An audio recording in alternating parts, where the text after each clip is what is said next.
Hi guys, welcome back to our channel Trading for Beginners. Today in this video I'm going to show you how to install Interactive Broker Trading Workstation.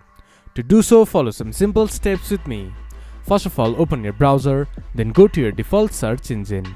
Then search Interactive Broker Download. Scroll down a little bit, there you can see IBKR Desktop Download.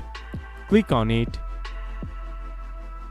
Then you can see download option for Windows. Click on it, then it will be visible in your download section. Once the app has been downloaded, then click on it, then this type of interface will appear in your screen. Follow the on-screen instruction, then it will be installed in your device. This is how you can download or install Interactive Broker Trader Workstation in your device. This much for today's video. If you guys find our video helpful, please leave a like and comment. And do not forget to subscribe our channel and hit the bell icon. I'll see you guys again in our next video. Thank you for watching.